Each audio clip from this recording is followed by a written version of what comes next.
Hello, welcome to the Horror Vision Horror Podcast. My name is Sean. I am Anthony the Arachnid. And I'm Missy.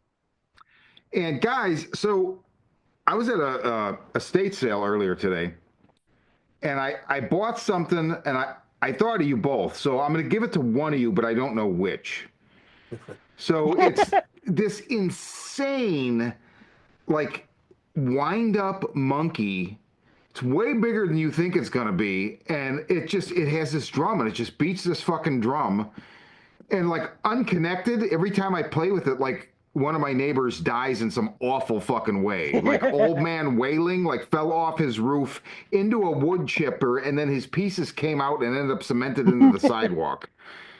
That Hell was, yeah. but no. So we're gonna talk spoiler free about Oz Perkins' new movie, The Monkey.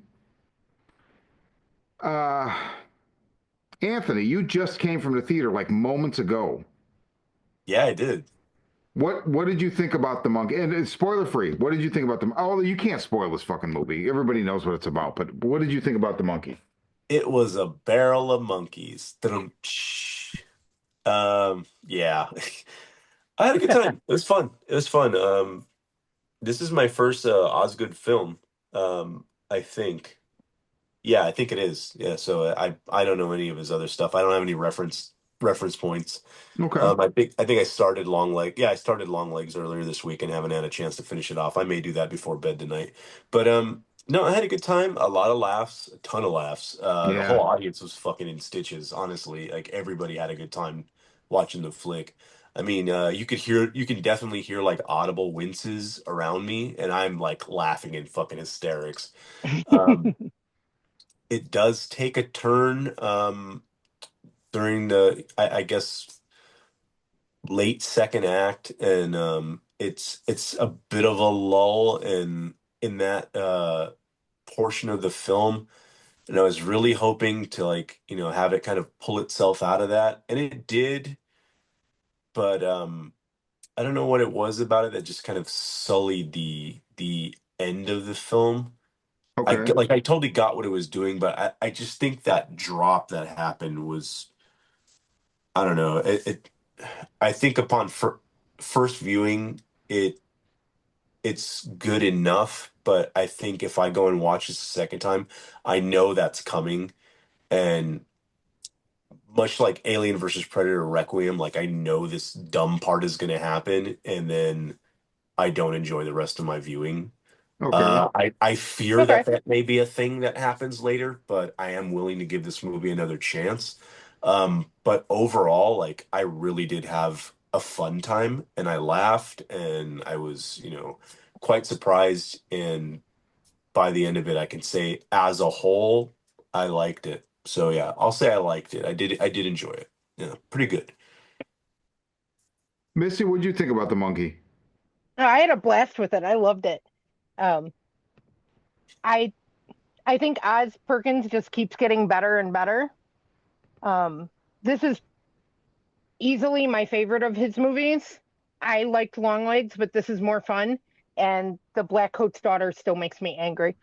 Um, this goes along with what I always say about Stephen King adaptations. It's best to take a short story or a novella and build off it, Hmm. and those usually end up being good films. When they take 1,000-page novel and try to squish it into a movie, it everything gets lost in translation and it don't work. But the best Stephen King movies are ones that are adapted from short stuff. um, I agree. I agree. I thought it was fun. I It had a good balance of edge and snark, and it's just full of all of these splattery, gory, wonderful deaths. And unfortunately, I did not have. I was the only person laughing in my theater. Granted, it wasn't real full. Uh, I actually moved to a different theater because it was less peoply. Okay. Um, but I was laughing with all this crazy bullshit, and nobody else was. But I thought it was great. I had a good time with it. I like the design on the monkey. I like how big it turned out to be because, like, Yeah. Yeah. if you read the story, like, I don't remember it being large. And this thing was just big and hideous and creepy, and it's it was a good time. I liked it a lot. The monkey prop was so well designed because it was just like it's one of those things. I think they call it like in fact, I know they call it Mona Lisa syndrome, where like you'll look at a painting and think the eyes are following you. It's kind of like that, but like it seems to have a slightly different expression sometimes, or like be emoting something, even though it's not moved at all. And I mean, it does move, right? The when you wind The it up, mouth moves. the lips go back so you can see the teeth, which is super creepy, and then obviously the hands come down. But beyond that, even when it's still, it just feels like it. I don't know. It's very well designed prop. It is. I really dig it. And Anthony came away from the theater with that popcorn bucket designed after it. That thing is it's pretty fucking awesome. I gotta say. I'm Yeah, it is. retarded. I'm No, retarded. you're not. So You're not. it's no, it's a fun thing. It's not, film accurate, but it's pretty interesting. And carrying it around the theater, people are looking at you like, what the fuck is this guy thinking? That's great. What the That's fuck is awesome. this guy doing? And And you then said you by the bought time I two of left, them. So did you carry two of them around the oh, theater? at the end, I went back to the Okay, snack okay. to the snack stand or the concession, and I was like, "Hey, can I get another one of these? Like, is there a limit?" And he's like, "No, you want one?" I was like, "Yeah, sure." So I bought another one. That's cool. Um, it's fucking funny. I brought it in the house. I was actually afraid, or not. I wasn't afraid, but I was hoping my son wouldn't be like upset by it, and then Hmm. he thought it was cute, and then we were taking turns like Okay. beating the drum with his arms, so he likes it. But it doesn't actually wind up, right? No, it doesn't. And it's like, just like a tin drum. You pop off the lid and you fill it with popcorn, but I opted to not get the greasy option, so I just yeah, and I gave away my popcorn to some other movie patrons, so that That's was cool. my good deed for the evening. Yeah, there you go, man. Uh, I I had a blast. I had a pretty full theater on Thursday night, and we were at first. I felt like I was the only one. Like there, I think that the opening kill with the guy at the pawn shop, I laughed very hard, and I Me felt too. like nobody else laughed. I was like, really? Is it gonna be the? But I don't know if I broke the ice or if it was just it needed to get going. Um, but there were a couple guys behind me that were laughing almost as hard as me for a lot of the rest of the movie because I was just fucking. I mean, I don't think I've laughed that hard since in a movie since like maybe the Deadpool Wolverine, which is not a good movie, but like it was funny, So I laughed a lot. I would recommend that. I wouldn't recommend that movie to anybody. I would recommend this movie to everybody. Like I kind of feel like forcing my parents to go see it, even though it might scar them. Um, but this is like the comedy of the year for me because while it's a horror comedy, but it's in a way it's not. Like horror comedy to me is like The Convent. Um, I don't know. There's a thousand examples. Nothing else is coming to my head, but this is that. But it's more like just a horror movie that is snarky and just happens. It like it doesn't go for jokes. It just goes for this angle with its horror that is fucking hysterical to people that Hmm. maybe have twisted senses of humor. And I just thought it was so fuck. I mean, oh my god, the deaths were so over the top. Um, and just the cast was fantastic. Theo James Hmm. is the bride he plays twin brothers really fucking good. Like really, Yeah. really, really good. Especially Hal. I just Bill like he modifies the suit that he wore as a kid to the funeral so he could wear it as an adult. It took me a minute to realize that's what he was wearing. Yeah, that's why the It's, sleeves and everything were so it's short. so bizarre. I love how like he incorporated like his flame shirt that he was wearing too. Yeah. It looks It's so so bizarre. shitty. It was just so bizarre. Like I knew guys like that. I have vivid memories of like people like that from high school. I did Oh not my associate God. it. It was just so fucking funny, and also because he kind of has this like supervillain kind of angle to the character, Hmm. where it's like, oh, like this is his lair or whatever. It's just like abandoned hotel, and he's dressed like, oh my God. Um, but this movie is a fucking good time. Like, holy shit. Go see this thing at a theater with a crowd and just enjoy yourself because it is bloody as fuck, but not in a way that, like, I can't imagine anybody's going to be disturbed by this movie. I don't know. I just thought it was so fucking funny and charming. Um, I got to ask you guys. What was okay? So still erring on the side of spoilers, so don't say who or whatever. I mean, there's a body count in this movie that's fucking astronomical. What, who? What was your favorite death, Missy? If you can't come up with one, you can give me like a top three or something. I have a top three, but Okay. I I think my favorite one is the head on the hibachi grill. Who? Which is it? I don't understand how this figures in because I missed something. I unfortunately had to run out and take a leak real fast, so I missed. I came back in right before that happened. But then, like the next scene, they're like, "Oh, Annie Wilkes." I'm like, "Wait, was that Annie Wilkes? That's the fucking character from Misery." So I don't know how the character from Misery fit into that.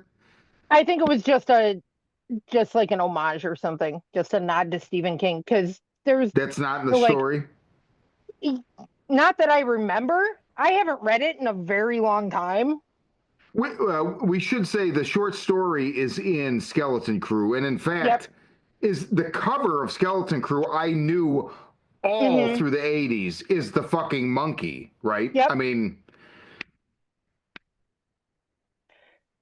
Yeah, I don't remember Annie Wilkes. It doesn't make sense for her to actually be a character. I think it was just a nod. because it also looked like her in Red. As soon as they said that, I was thinking, I'm like, it. Yeah, okay, I could kind of see that. I guess I don't know. Anyway, so Hibachi Grill, that's your number one. Hmm. The I'll look let on you the guys fucking, pick. the look on the chef's face was fucking phenomenal. Yeah, it was. Anthony, favorite kill?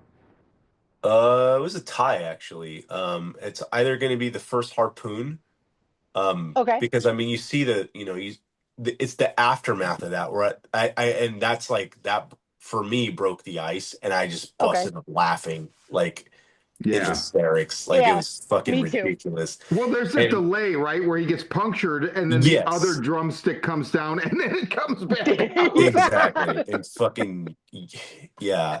But it's a tie between that and the bride from the wedding. Oh, Oh, okay.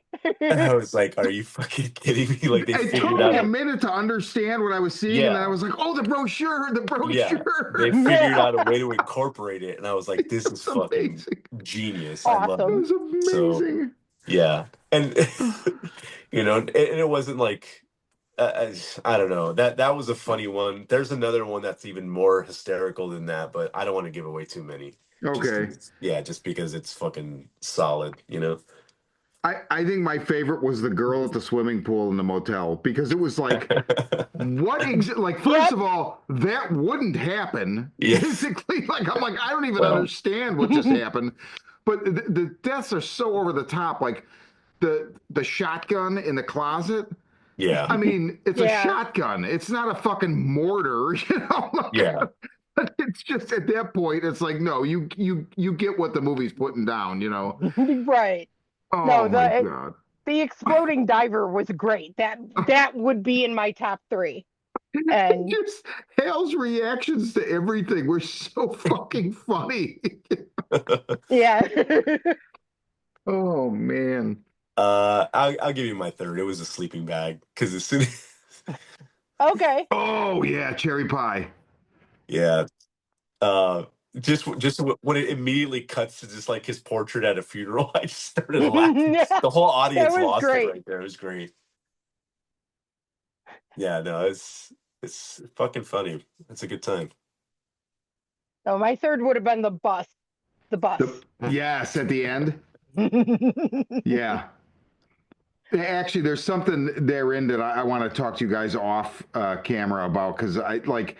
There's like an element that just pops up briefly and then it plays into that kill, but I'm like, what is happening here? Like it's just so weird. Oh, I had such a good fucking time. I Mhm. laughed so fucking hard, and I mean, and okay, if you stick around, there's not an after credits scene, but there is a trailer for his next movie, which comes out in like October. So apparently, Neon and Osgood Perkins are just like, let's just keep going, let's keep rolling, and I mean, I'm impressed. I don't like anything I've seen by him before Longlegs. I still love Longlegs more, but this is fantastic. And going forward, I mean, I will be sitting in the theater for anything that they put out by him. So Yeah, I mean, he. I don't know what he did before Blackcoat's Daughter. I haven't seen anything earlier than that, but I mean, he seems like he keeps improving, and this was fucking delightful. yeah, it really was. I mean, Really enjoyed if it. you want to just kick back and have a good time and see something splattery and ridiculous, and we didn't even blow all the deaths. Like there's so many other ones.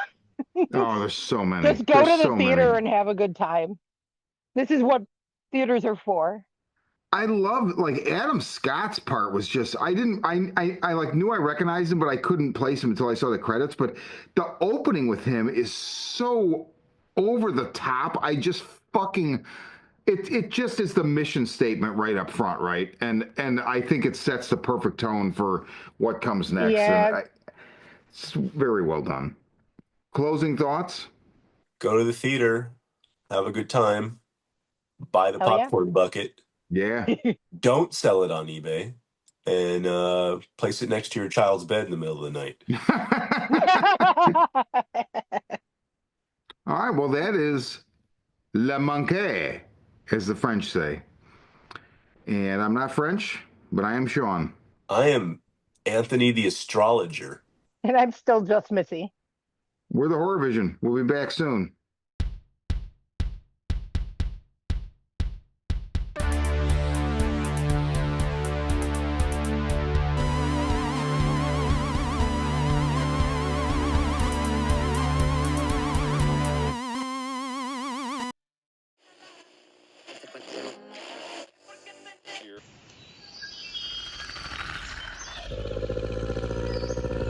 Hapless teenagers beset by demons in the woods.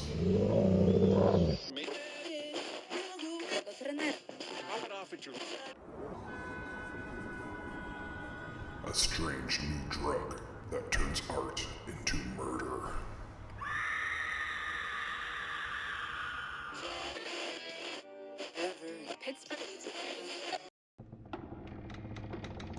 A can't beat a deal on a new house with a horrifying past.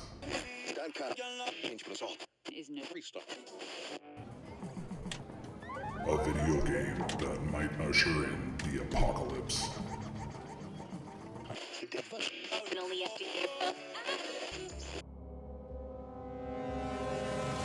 From the demented mind of Sean C. Baker, author of a collection of desires, Shadow Play, and Murder Virus, comes Volume 4, collecting Baker's no sleep work along with several never-before-published short stories. This 99-cent volume also includes the opening chapter of the author's forthcoming teenage giallo novel, Black Gloves and Broken Hearts, due out later this year.